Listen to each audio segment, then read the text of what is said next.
Hi everyone, I'm Jemaku Brimstone. Welcome to the best anime series of 2025, part 3. It's been a while, I was busy with music reviews, Doom sound phones and some live stuff, but I finally watched all of the animes that came out in the third season this year. There was like 50 or 60 of them. Sadly, I've only enjoyed 10 of those shows, so that's the least amount that we've ever had on this show. This is the 15th episode because we've been doing this since 2022, so this season wasn't so great actually, but some fantastic shows came out that I need to recommend you. With You and the Rain. So this is a completely new show. We have a nice lady here. She works like a graphic designer or something. She writes books, whatever. And she meets this cute little creature right here. And that creature claims that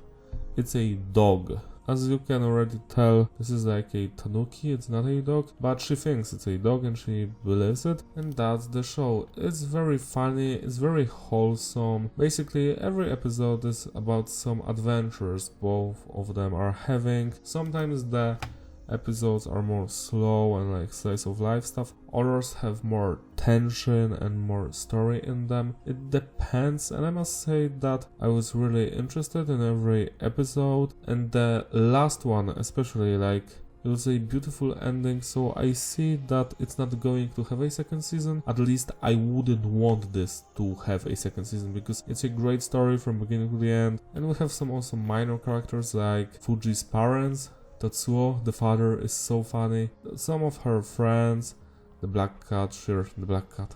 What a fantastic character. Better than the dude from Death Note. Anyways, With You and the Rain, I recommend it to you guys, especially if you love more slower paced stuff. People who have pets will just relate to. The fragrant flower blooms with dignity. So this one came out on Netflix. It's pretty popular. At the beginning, I was like slightly unimpressed by it. It wasn't that fun, but with each new episode, it slowly picked up the pace. The characters became more interesting, I became more engaged in the story. To put it short, you have this dude, Rintayo. He basically falls in love with Kaoyuko Wagui, and they are like students, but in opposite schools, so we have that social gap between a dude who isn't that wealthy and he just lives every day, you know, like in a middle class I would say, and she's like very wealthy, and it's a beautiful romantic piece. Every character here is very endearing. Rintayo is honest, optimistic, a little bit shy and timid, but he's good. Wagui, also great. Usami, very funny. It's nothing fancy, it's not a show that's going to change your life. Better to watch this than any ecchi show. This one, the previous anime I was recommending, have zero ecchi elements, and that's very important to me because I hate that garbage. Witch Watch.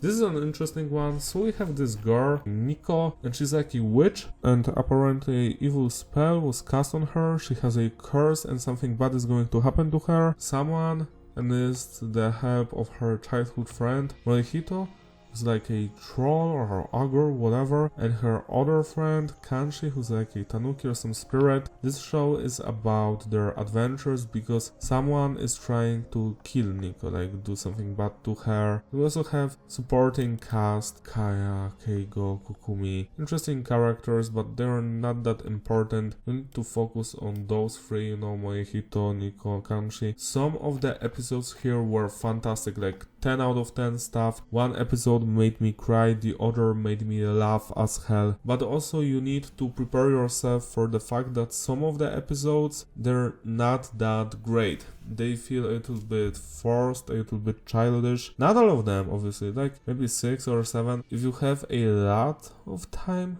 you can give this one a shot, because some of the episodes here go hard. Especially enjoy the episode where one of the characters became very fast. I don't want to spoil anything about this show, nothing more. I'm not going to say anything else. Go on this journey and watch. which watch?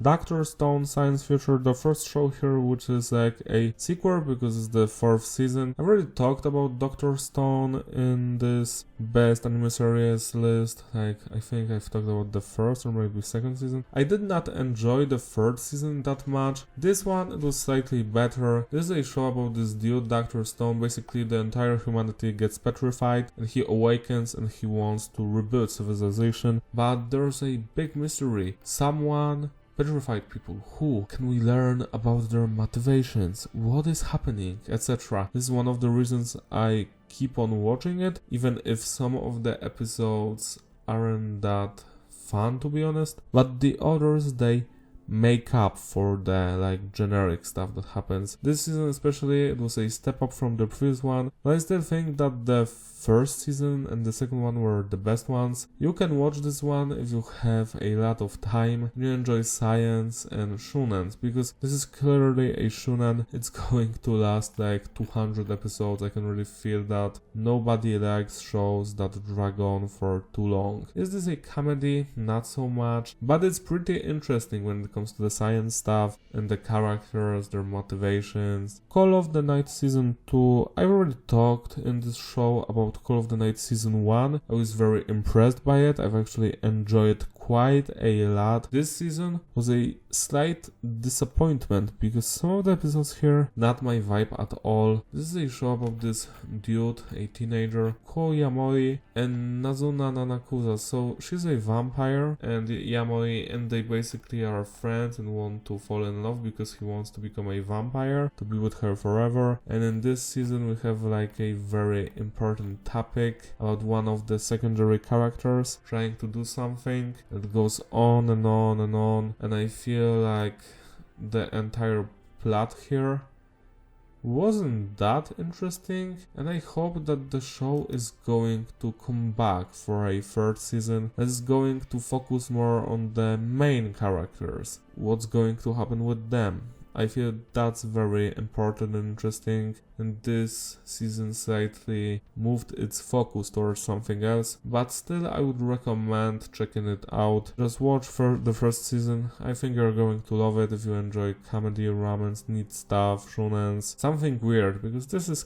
clearly weird shit. Sakamoto Days Part 2, another show that I've already talked about in this series. Sakamoto is like a assassin. He was actually an assassin, and now he lives a peaceful life in his own grocery store with his wife and kids, but someone from his past emerges and he starts murdering people, and Sakamoto is now a good guy, so he's going to try and stop it. This is like a completely spoiler-free like description of the show. This season I've actually loved it. I was so captivated by it. The secondary characters are so fun, like even the new ones like Akira Akao, I love her. Ai Sakamoto, there she's fine. Shin is great as usual. You need to give this one a shot. While it's shonen, and I'm not a big fan of shonens, you might think that I am because of this episode of this show today.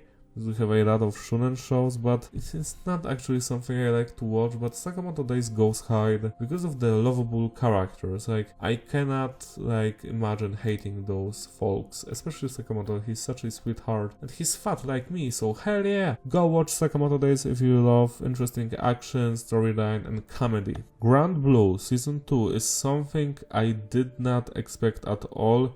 Like Grand Blue getting a 2nd season, just wow, I was so surprised by those news, but it's here and well, it's wonderful. It's a comedy, it has lots of ecchi. We have this dude who's Kitahaya Ioi, and he loves to be in this scuba diving club or whatever, a diving club, you know, they like to be underwater, have weird adventures. Some of the comedy here reminds me a lot of Gintama, and Gintama is one of my all-time favorite shows, but also there's a lot of things here that are not for me, like the ecchi stuff, which happens quite a lot. Some of it was actually funny, especially in like 11th episode. One thing happened, I was actually laughing about it, but yeah, the characters are great, they're funny as hell. Kitahaya, Chisa. Kohei is actually not that funny. He reminds me of people who like anime too much. We have Nanaka, she's a sweetheart. Azusa is hilarious. Yoichi!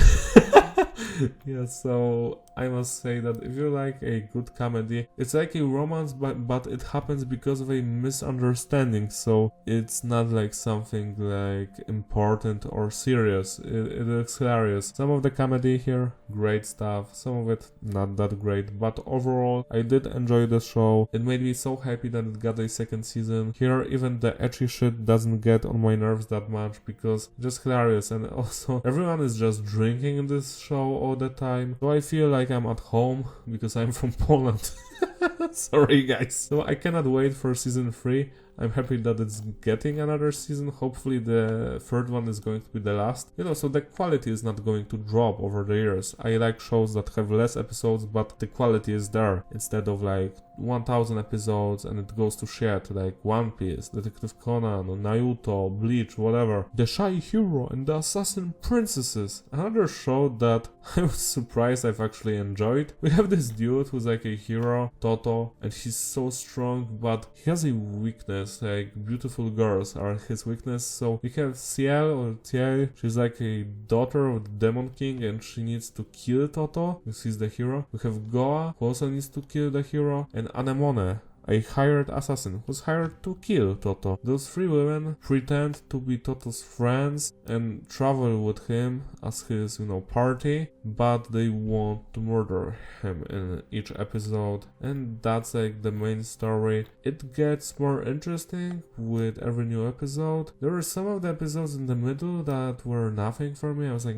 but some of them were pretty funny. It depends on the episode. Yet again, if you have lots of time, you can give this one a shot. The premise is quite interesting. Some of the ecchi elements are like, it's just so annoying to me. Like, how does this happen? Like, a woman is just, I don't know, hugging him and he feels her breast and he like passes out. Like, who are you, dude? Like, moderator of Discord or Reddit? This is clearly like a comedy that is like aimed towards teenagers, I think, because if you're older like me, it's like some of the comedy does not work at all. But what I do enjoy about this show is that in the end all of the characters are pretty good. I do enjoy them and their motivation. I hope that it's going to get a second season and we're going to get more character development, because I would love to see that. I don't want to see another season where nothing changes, nothing is resolved. It's great, like 7 out of 10. Detectives these days are crazy. This is one of those shows that you're going to